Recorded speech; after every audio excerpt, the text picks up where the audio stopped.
is it still a matter of like the upfront sticker shock uh, of robotics plus the costs associated with their integration and repurposing and maintenance and so on and so forth? Or is it more of an uncertainty as to the return on investment for a robotic solution? I feel passionate about it. It's a big one. I think cost is oftentimes what's pointed to as the barrier, but realistically, I think that's a bit of a cop out answer, and it's only part of the story. The main reason comes back, in my personal opinion, coming from starting on the consumer side of this and now on the supply side of this, is I think the biggest barrier to execution and hesitation in adopting large scale robotics programs isn't cost. We've seen lots of organizations deploy robots at scale. We know the business case is there. I think the main reason that slows it down is confidence and leaning into the uncertainty around process change and change management within a large organization that may have been doing something in a certain way for a very, very long part of, or a very, very long history. Mm-hmm. Yeah, because I would imagine in logistics, for instance, I don't know the exact prices, but a forklift and say a cobot, roughly in the same $20,000 to $50,000 range. Someone might not think twice about buying a forklift, but might hum and haw about spending the exact same amount of money for a cobot. Is that sort of what you were into Yeah, I your mean, point? prices are kind of all over the place. And with Sure. the variety of robots that we have, there's all different ranges of prices from a handful of thousands to a couple 100,000 for some pretty massive sized robots. But Sure. I think it really comes back to um, the softer variables like training, maintenance, uptime that are what people are really unsure about, which are ultimately the things that can erode a business case if they're not properly accounted for. I think capital equipment is oftentimes thought of as maybe a little bit of a grudge purchase. We see companies holding out purchasing new equipment, maybe more efficient equipment, as long as they can. Same way that many people are sleeping on mattresses for far past their useful life. Mhm. Yeah, and I would just add that, I mean, we're seeing more and more newbies. I mean, actually, one of the feedbacks we got from Modex recently, where a bunch of us went to Atlanta, was, boy, there were a lot of newbies at this Yeah. event. And so there's folks that are really inquiring and looking at it, but I think, as been pointed out, is like, they're like, I don't know what my next step is. I don't know what is my right step, and back to that price list, you can do stuff in robotics very cheaply, or you can buy the Mercedes if you want to, kind of thing.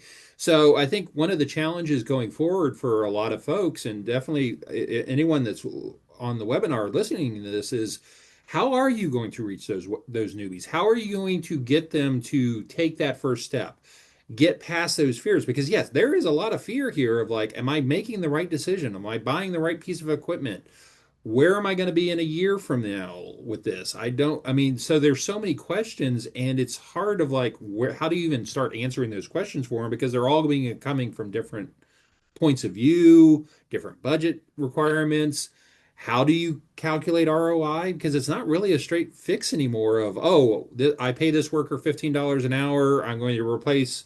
That's not always the same thing. I mean, it could be, I'm going to actually help him do more stuff, or I'm going to free him up on this side, or now I don't have to hire his replacement because of that. I mean, a replacement cost for a $15 worker is a lot higher than $15 an hour.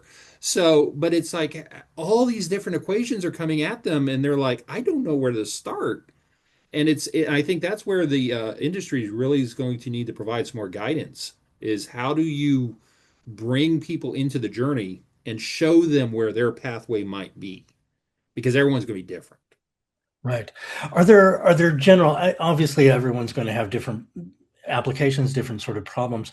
Are there general sort of steps that either of you might uh, say, if you were to talk to one of these newbies and they're asking that where do I start question, are there fundamental questions or basic guidelines that either of you would provide to them as to making choices, figuring out what the right thing is?